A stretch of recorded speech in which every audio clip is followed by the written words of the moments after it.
जी, शहीद दिनेश कुमार को श्रद्धासुमन अर्पित किए, क्या कहना चाहते हैं? शहीद दिनेश कुमार लाश नायक के पद पर देश की रक्षा करते हुए पाकिस्तान की तरफ से गोली चली और ये देश के लिए शहीद हुए।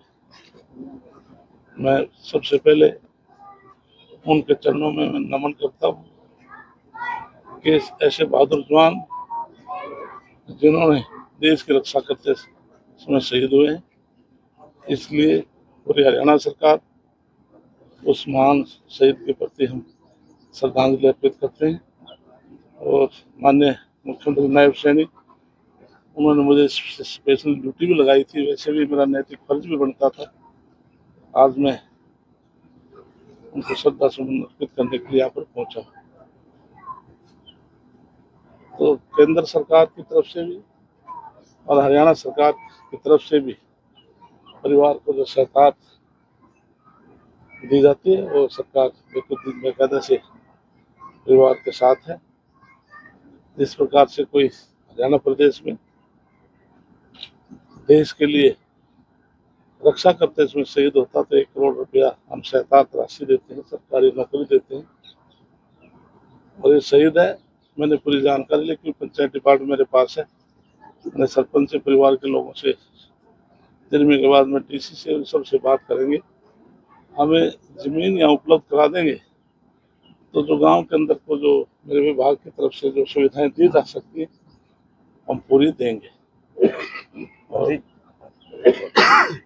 तो निश्चित तौर से हम चाहते हैं कि जो बच्चा शहीद हुआ है उसके नाम से गांव के अंदर इनका नाम रहे, और जो परिवार और ग्राम पंचायत जो चाहेगी तो सरकार परिवार के साथ।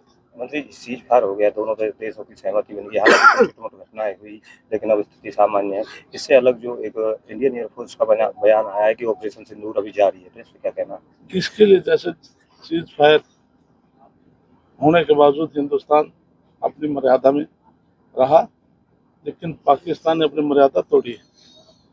इसलिए देश के प्रधानमंत्री नरेंद्र मोदी जी, आज हिंदुस्तान ताकतवर देश, नरेंद्र मोदी जी, अमित शाह जी, राजनाथ सिंह, इनके प्रयासों से है। आज पूरा देश मानता है कि हिंदुस्तान ताकतवर देश है। इसलिए जो पाकिस्तान की जो घटनाएं भविष्य में पाकिस्तान के लिए अच्छी नहीं रहेंगी।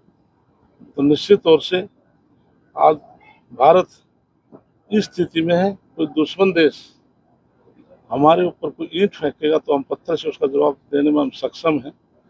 तो निश्चित तौर से भविष्य में भी पाकिस्तान अपनी मर्यादा में रहे और हिंदुस्तान के सामने लड़ाई लड़ना उनके लिए बहुत बड़ा लोहा है।